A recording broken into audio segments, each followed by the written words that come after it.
Adventures of a Visionary, Chapter 1.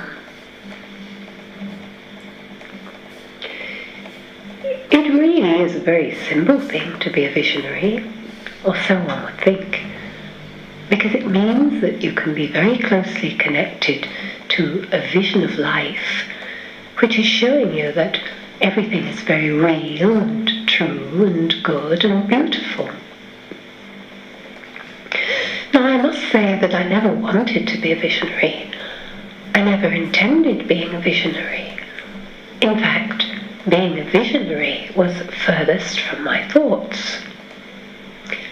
I wanted to live life in a very normal way, a very simple way, a very happy way, and I wanted people to relate to me in this way, because the last thing on earth that I wanted was to be considered somebody strange or unusual. Being a rather shy person by nature, I've always tended to avoid crowds, to avoid groups, to relate to people on an individual basis, because this is the way I like to live my life, interacting with people in a warm and friendly way, which is a natural part of my day-to-day living, a way which lets me feel uplifted and hopefully lets them feel uplifted because of the simple warmth in giving and taking and sharing and caring that is part of the interaction. When this whole happening happened, I really was quite amazed, because I must say that nothing in my life had really prepared me to be a visionary. In fact, truly, I can't say I understood exactly what a visionary was, nor was I very much interested, because I honestly felt it not to be an area of life which involved me too much. This was for those rare beings who were able to enter a spiritual dimension which was rather austere and rather aesthetic and rather over-refined. And as I've said, I really did prefer to live life in a very ordinary, normal, simple, happy, rather humorous way. So, when the happening happened, I certainly wasn't prepared for it, nor was I prepared for my reaction, which was not so much amazement as a very clear understanding of the fact that this was something that was happening to me, that I didn't particularly want to happen, and yet I couldn't ignore the fact that it was happening. Nor could I really understand it, nor could I pretend that it wasn't belonging to my life, because it really was belonging to my life in a very sharp way, a very clear way, a way which was beginning to throw me into some confusion, in that I really didn't know what to do. I kept it all very quiet for a while, because I felt that this was something that I had to sort out for myself, and I tried to do so. And the more I tried to do so, the more it became very clear that I was becoming involved in a situation that was quite outside my normal, everyday way of living. And yet, it was a situation that I had to accept as real and true, because it was happening. And it was happening in a very real and true way, and a very concrete way. And everything about it was showing me that it was real, and everything about it was showing me that it was attached to reality in a way that was quite normal as well as supernormal. And quite truthfully, I had never felt that I could integrate these two facets of life, but here they were being integrated, and I was having to cope with it.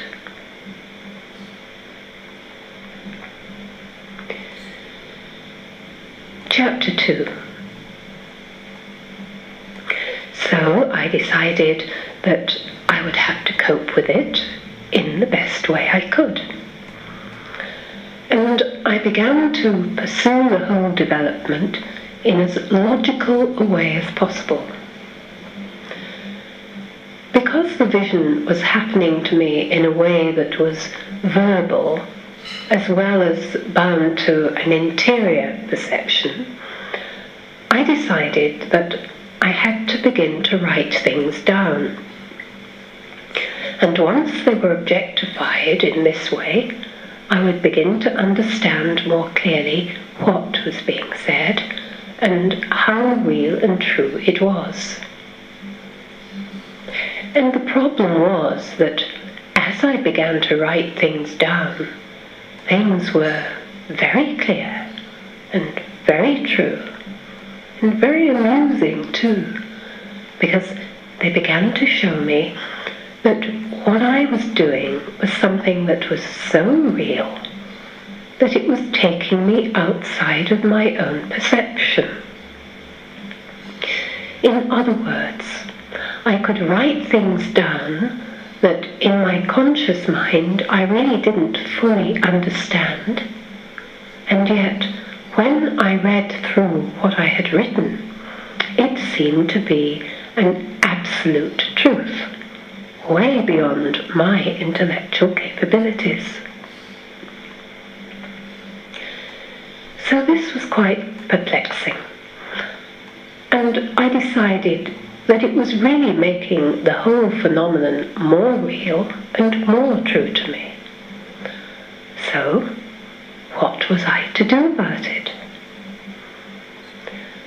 First of all, I decided that I would explain the nature of the experience to my husband.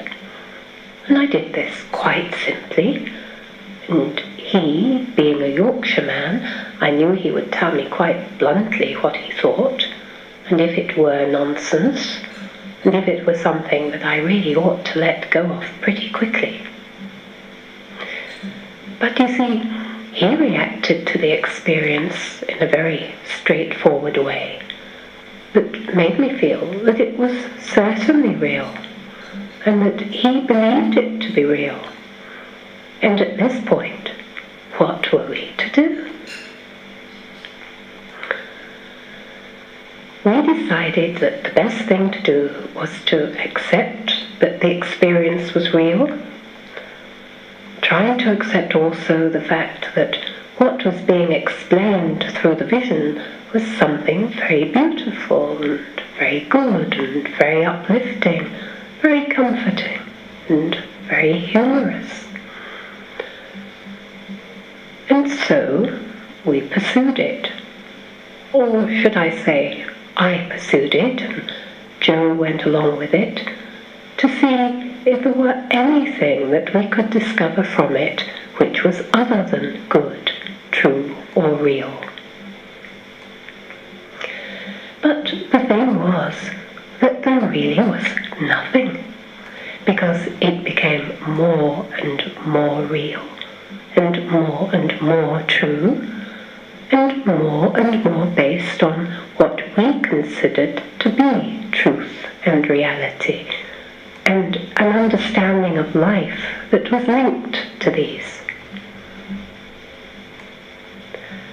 And so I continued with the vision, and I must say that at this stage I knew very clearly that I was undergoing an experience which was so real and so true that it would be a dreadful imposition for me to try to ignore it, or pretend that it wasn't happening, or to brush it under the carpet, or to think that it would go away, because I knew that this really wouldn't be true.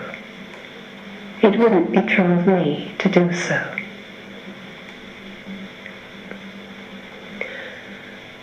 I wasn't frightened in any way, because the vision was so much linked with persons from my childhood who'd become a part of my life. Being a Catholic, Jesus and Mary were an integral part of my basic faith, although I must admit that during the school years, when in my convent school we'd been studying the New Testament, I was left very cold by the way in which it was treated. And the only time that Jesus and Mary really became alive for me was at Christmas time, when I felt the warmth of their personality coming through. The church for me was in many ways very stodgy, very male-orientated, and as such, the ritual of it left me somewhat cold. The desire for people to be involved in it in a way which was very much linked to status and a social scene also left me very cold. And throughout my life I tended to move into the ambience of religion in a much more individual way, which used to let me feel close to God in my own personal way, and very much through an understanding of God which was linked to a sense of being good and loving and kind, and in wanting people to live this way, and wanting to be with people in this way, and feeling that God would want life to be this way, and would want life to be beautiful, and trying to seek out the things in life that were beautiful. This was the connotation that religion had for me, and the understanding of God.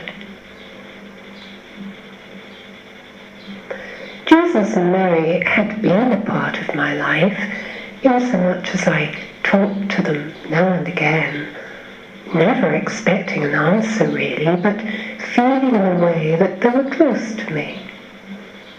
And this relationship had developed through my childhood and through my teenage years and into my adulthood, so that there was an easy feeling, and a feeling that somehow they were real. So when the vision began, and they entered into it very forcefully, I certainly wasn't frightened, but I certainly didn't expect it, and I can't say I particularly wanted it. At that point, because I knew it would be considered very strange, and as I've said, I really did want to be accepted as a normal person, an ordinary person, a person who wasn't given to a pretentious way of living, or a person who imagined that she was living on a spiritual plane which really was way above her station. Oh no, I didn't want that at all. And yet, here I was, faced with this situation, where Jesus and Mary were coming through loud and clear, and if I were to ignore them, I would certainly be insulting them, and I certainly would be doing something which I wouldn't feel very happy about. So, I continued to listen, I continued to write, I continued to be with them, and the vision continued to develop in quite an amazing way, really. And it was all the time giving me a very clear understanding of how real Jesus and Mary are, because their personality was coming through to me loud and clear, and their personality was conveying itself to me through each of them in a way which was very alive and vital and full of charisma and humour and love, and a real warmth which really was quite normal. And this I certainly could accept. The humour I could accept, because I do feel that Humour, for me, is a part of life which I couldn't be without, or else I really couldn't cope with life. Because there's so much nastiness one finds in life. There's so much ugliness and distortion and people's unkindness and people's insensitivity. But if one doesn't possess a sense of humour, to try and bring a sort of lightness into the situation, then this is almost unbearable. And so the fact that Jesus and Mary had a sense of humour was a great relief to me, and I could relate to it very, very strongly, and it made them very much more real.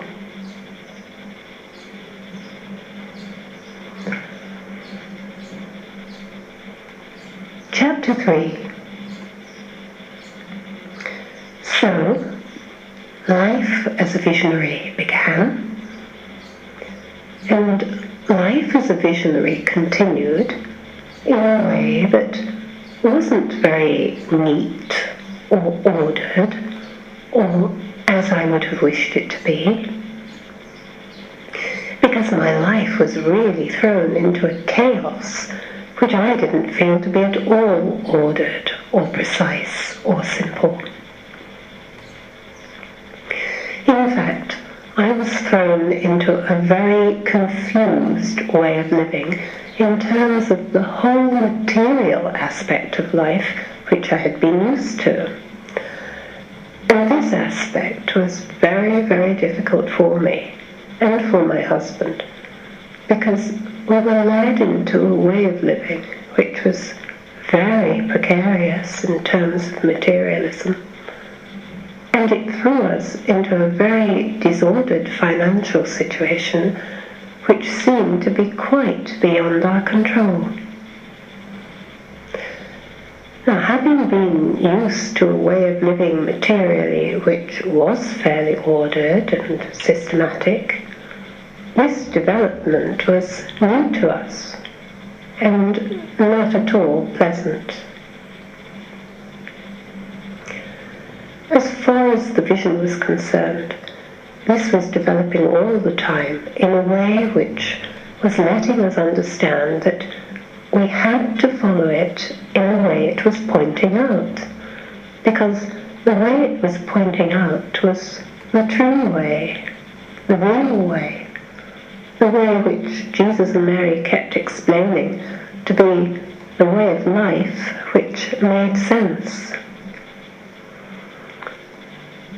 We were, as it were, pulled out of a way of living which was secure and comfortable and predictable into a way of living which was very unpredictable and uncomfortable and not at all as we liked. As the vision developed, life became very difficult in many ways, because people who we knew, family, friends, acquaintances, were not able to relate to this experience in the way that we needed. We tried to, as it were, push the vision into a compartment which allowed it to not intrude upon our personal day-to-day living and our relationships with other people. And increasingly this became very difficult, because the vision and the experience was taking over our life. Now, when I say this, I don't in any way mean that we were being forced into it, but we were pursuing it because we felt it to be real and true and increasingly important. And all the time it was moving us into a way of life and an understanding of life that was quite different from the way of life and the understanding of life that we had been involved with. And of course, people who were close to us were beginning to notice this. as I said, we found this very difficult, and the difficulties just wouldn't go away. The difficulties persisted, and the vision persisted, and I felt in all integrity now that I had to develop this vision, because what the vision was explaining was becoming increasingly important. Have you ever felt that life is becoming so uncomfortable that you wish you were able to extricate yourself from it in a very simple way? Because quite often I really did feel that the only way that I could persist with this vision would be to live on a desert island and communicate with Jesus and Mary in this way, where I wouldn't have to try and live with people who expected me not to talk about it, because really people didn't wish to hear about this vision. And I could understand this, and yet the vision was becoming so much a part of my life and my way of life that it became very difficult to not let it enter into the conversation. And Joe and I found ourselves manipulating conversations and contorting conversations and evading issues in order to avoid talking about this vision that really nobody wanted to hear about. Life went on like this for several years, and at one point I really felt that things had become so uncomfortable and so difficult that I would try to let myself understand that this vision really was not true and it was not real. It was becoming such a difficulty for me that life would be much simpler and more pleasant if I could get rid of it. Joan was most unhappy about this. I was unhappy about it too, but I felt that I really had to give it a rest for a while. And so I stopped writing very abruptly. I decided that the time had come for me to not pursue a written statement of the vision or the daily dialogue with Jesus and Mary. And I asked them if this was acceptable. They said that it was acceptable, but they asked if they could continue to talk to me. What could I say?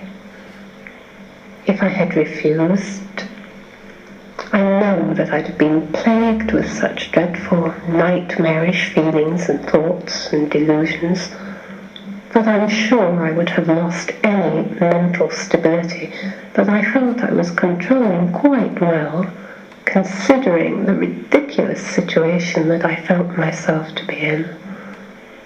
Not really because of the vision, which was very simple and beautiful and clear and real and true, and although it was making our material life uncomfortable because it was pointing out truths and realities and letting us be affected by physical conditions that were unpleasant, not because the vision itself was wrong or inaccurate or false, but because of people's reaction to it. Because I knew that we were existing in a world where visions are just not acceptable. People who have visions are really not acceptable in the normal day-to-day run of events, the normal day-to-day social scene.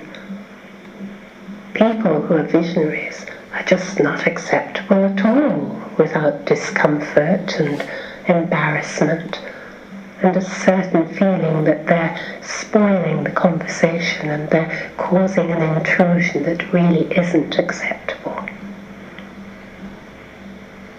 With this in mind, I decided to, if not put a stop to the vision, at least curtail it and keep it within manageable proportions, so that we could try and live a life that we felt to be normal again and relate to people in a normal way.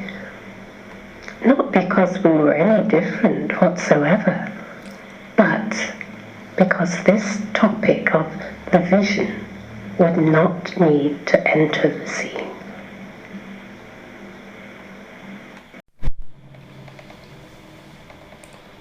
Chapter 4. The whole idea of trying to stop the vision coming through was really impossible. Because you see, Jesus and Mary were not prepared to let this happen. If I'd asked them to stop talking to me, then certainly they would have. But I never really felt I could do this, because it would be such an imposition. It would be such a refusal to acknowledge them and accept them.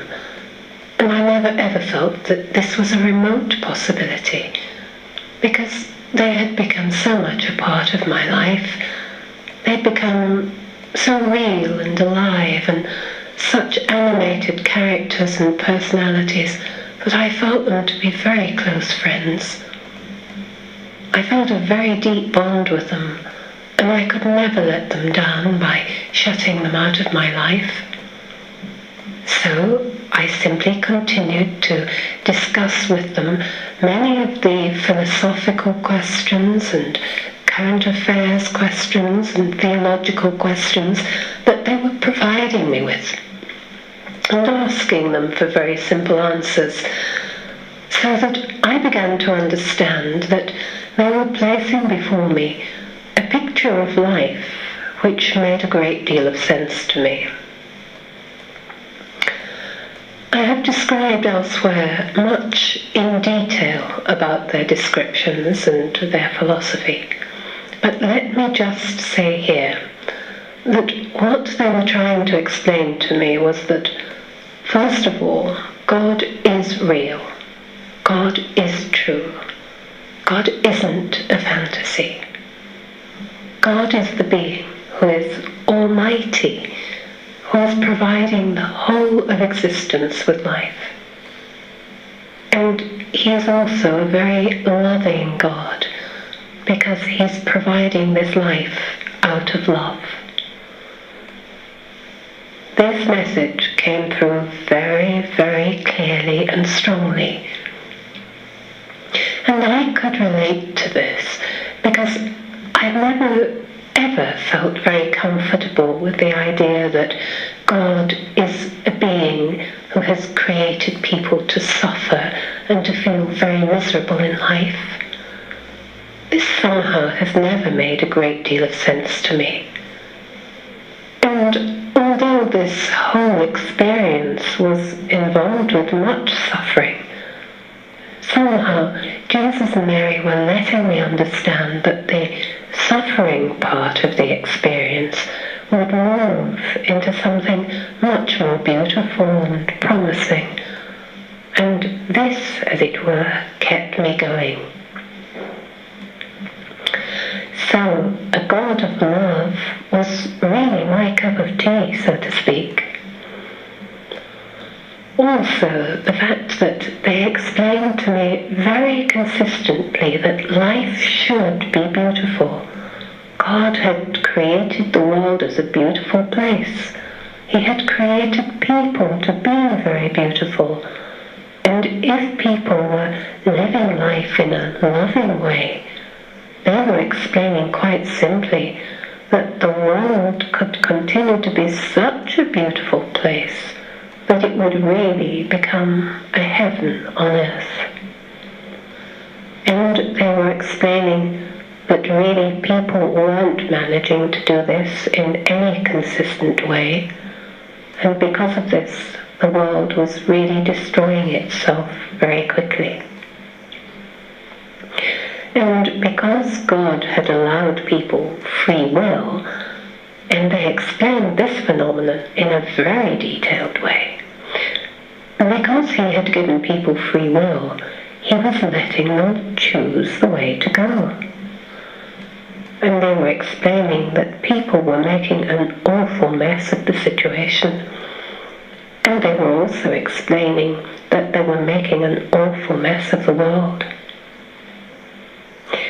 Now this is a really simple explanation, and of course they gave me much detail and much depth. And the vision developed into a daily experience that was moving me continuously into a really clear picture of everything that life should be. Life, they said, should be full of colour and energy and vitality, and people should be living life this way, and people should be giving each other this love and this happiness and this peace and this freedom. People shouldn't be dominating each other. People shouldn't be vying against each other, competing with each other, trying to thwart each other, and really disliking each other because of all sorts of petty, jealous reasons. People should be working together and lifting each other into a whole uplifted way of life that Mary explained would really be a heaven on earth. So they began explaining to me that life on earth could develop in this way if people would accept the fact that God wished it to, and that He had the power to let it do so. And at this point, they led me into an experience which opened out this vision, so that I began to feel that it was a vision that people should be sharing with in some kind of way. Jesus and Mary explained that it really was a very private vision in its depth and its detail, but that I should certainly be trying to let people be aware of its comforting, hopeful theme, which was the promise that as the world got itself into more and more of a mess, God would come in a supernatural way, which was nevertheless very physical and concrete, so that people could relate to it, and He would help those people who wished to be with Him to finally bring the world into a very new, peaceful development, which would let it restore itself and become, as it were, a new world where peace and love and happiness would reign very perfectly.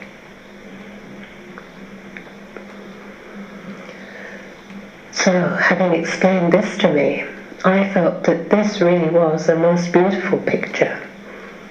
And I also felt that people were not understanding that this was God's promise. I know that within the Catholic Church, much of the ritual and liturgy was centered around this promise of Jesus coming again to restore the world. But people were really looking at it in such a fantastical way, thinking of Him descending on a cloud in some kind of transcendental experience, and they couldn't relate it to reality. And so they weren't believing it. And Jesus and Mary were explaining through my private vision how it would happen. And I began to see that when it did happen, people who were loving and good would be able to understand very clearly what was happening. Anyway, at this stage in the experience, Joe and I were led into a very strange development which let us understand that we were entering into a new phase of this vision. And I really didn't know what to do at all at this point, because by now I was understanding that what I had been led into very gently was becoming quite an enormous statement. And I was was also aware that nobody really wanted to know about it. And I was further aware that Jesus and Mary wanted me to try to let people know about it. You can understand how I felt. As I've said, I've always wanted to live my life unobtrusively, not being a nuisance to people, not wishing to impose myself upon anyone who didn't seem to be interested in my friendship or such. And Joe and I had led a very peaceful, happy life, interacting with individual friends who were close to us and we had a bond with. But I had no desire to go out preaching or evangelizing or making statements about an experience which I felt rather uncomfortable about, although I knew it to be perfectly real and true. I also understood at this point that as a member of the Catholic Church, this phenomenon was something which people of responsibility within the Church should be aware of. And so I tried to let them be aware of it. The reaction to this was quite stunning, because not many people in positions of responsibility did want to be aware of it. And the way in which they made this very, very clear was such a shock that I was thrown into a further state of confusion. Because I had always assumed that this would be of interest to people who were living their life in a sphere which really did understand the spiritual dimension to be of importance. And of course I thought they would certainly be interested. They would certainly investigate and assess and decide the nature of this experience. But my goodness, no. They certainly didn't want to become involved.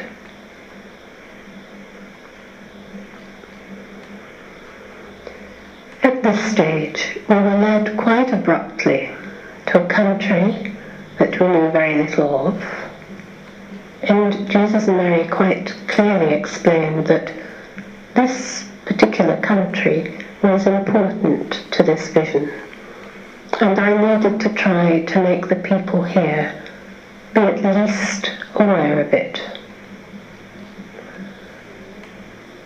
The next few years of my life were totally involved in trying to do this, with very strange results.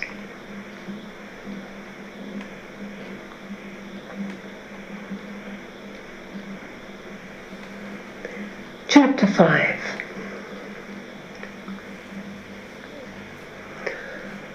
Malta was the country that Jesus and Mary explained we needed to be, and by hook or by crook they were going to see that we were there. Circumstances indeed led us here, and circumstances have seen to it that we have stayed here. Malta is largely a Catholic country and professes a very deep devotion to Our Lady, and as such I felt that it would be amazingly easy to let people know about this Marian message, because Jesus had faded somewhat into the background, explaining to me that at present he would prefer his mother to define this philosophy of loving and living to me, so that I would understand it to be a Marian message which was of great importance for people, because it was so loving and gentle and hopeful and comforting, and offering a very beautiful promise. So I tried at first to see the best way to go about things, and it became very clear that the best way to go about things was not easy, because the best way to go about things seemed to be to keep very quiet about this Marian message. Really, nobody seemed to be interested in this Marian message in any real way. And because of this, I was thrown into further confusion. I knew that Mary wanted me to let people be aware of it. I knew that she wanted me to do so in a gentle way. She certainly didn't want me to shout it from the rooftops, nor to make any kind of spectacle of myself in public by becoming fanatically obsessed by the message. But she did ask me to let as many people as possible within this country be aware of it. So, Joe and I racked our brains and asked for inspiration and asked for guidance, which Mary duly provided. And we set about propagating the message in all sorts of ways. We produced simple posters, we produced literature, we produced books and audio tapes. We continued to produce the monthly newsletter, which gave a breakdown of the message, because Mary explained to me that the message could go out to people in a very simple way, of course not explaining to them the whole of the vision, but letting them be aware of the very loving theme. And so we tried to do this, but really to very little avail, because there was an enormous lack of interest, despite the fact that Malta was saturated with churches devoted to beautiful statues of Our Lady, and many processions took place throughout the year on her feast days, and the whole theme seemed to be very much orientated towards a recognition of Mary and her role within the church and her importance. And yet nobody really wanted to hear what she had to say.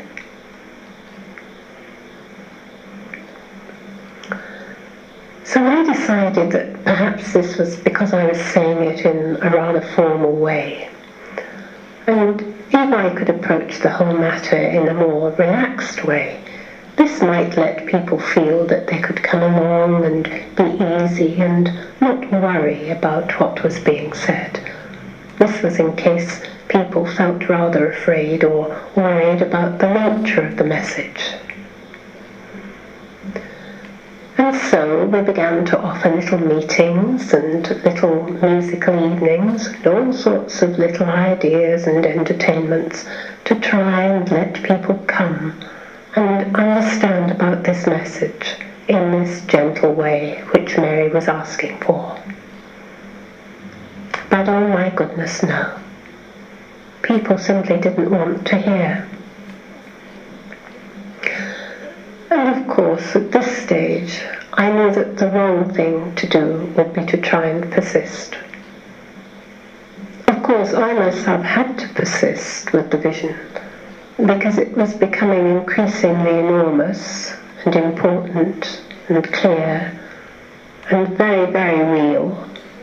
And it was tying in very greatly with the world situation, which was getting itself into more and more of a mess as I could see it, and as Mary was explaining to me.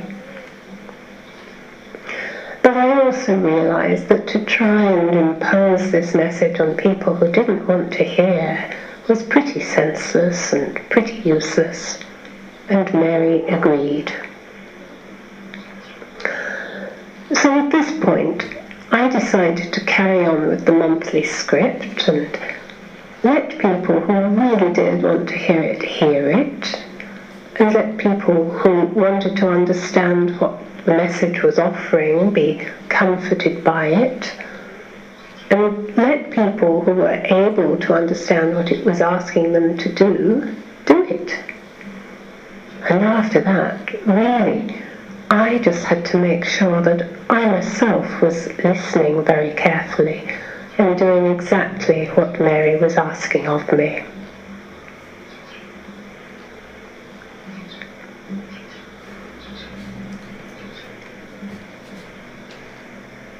Chapter 6. So you see, being a visionary can lead you into all sorts of trouble. And being a visionary can show you that really life was much simpler before you were a visionary. Or was it? This was the difficult decision that I had to make. Was I happier not being a visionary? Or was I happier being a visionary? Or did I really have any choice in the matter? Because if I were a visionary, would I be correct in stopping being a visionary? And if I did stop being a visionary, would I be content to no longer be a visionary? And would I provide myself with enough motivation in life to carry on not being a visionary, believing that I was living my life in the way that I should be? All these questions had to be answered, and much soul-searching had to be done. And throughout a period of time, I asked these questions, and I did much soul-searching. And I concluded that if I was a visionary, as I understood that I was, then I had to continue being a visionary, because this was the task that I had been offered. And were I to refuse this task, I really was being rather priggish, rather ungrateful, rather pompous in my assumption that I could choose to do with my life whatever I wished. Worse than this was the realization that if I really did believe in God, then He would understand that I was behaving in this atrocious way, and He wouldn't be very happy about it. Worse than this was the fact that Jesus and Mary were very real to me, and in no way would they go away. And they kept telling me quite clearly that I was a visionary, however much I didn't like the idea, however much I felt rather embarrassed by it, and by the fact that nobody wanted to know me as a visionary, and that this was a role that I preferred not to assume because life was really much more comfortable without it. However, they did explain to me that there were compensations in being a visionary. For example, if one was a visionary, one could look at life in a way that was quite clear, because through the vision that one was being given, one could see very clearly everything that was good in life and everything that was bad in life. Jesus and Mary explained that this understanding of being a visionary was not restricted to the simple receiving of the vision in terms of an interior picture, but it actually extended into one's understanding of life. And of course this really was true, because I was well aware that as this vision had developed, alongside it there had also developed my understanding of life and of people and of myself.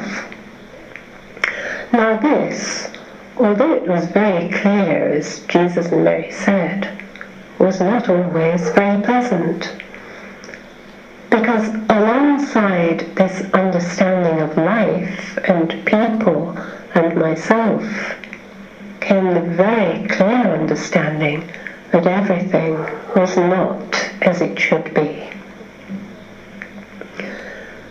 The picture that increasingly presented itself to me was one that was rather unpleasant in many ways, because I began to see very clearly that the vision that Jesus and Mary were giving me of life was quite different from the life that I was seeing around me. Jesus and Mary were explaining to me that life should be lived in a very simple way, a very beautiful way, a very happy way, a very peaceful way, a very loving way. A way that was making each other happy, a way that was making each other joyful, and a way that was uplifting each other so that many of the fears and the suspicions and the negative things of life began to disappear. Now, the more I tried to see this vision within day-to-day living, the harder it became. Because what Jesus and Mary were explaining to be the true way of living was certainly not very apparent in my own experience. My own experience was that people were not living life very simply, and people were not very peaceful and happy and loving, and people were not really wanting each other to be very peaceful and happy, because people were really making each other very unhappy. People were living their life in a way that was dominated by a very simple desire to give themselves everything that they could for themselves. In other words, most of the people that I met in my daily life were not really understanding that life should be generous. Life should be simple and happy and uplifting. And this realization was quite shocking.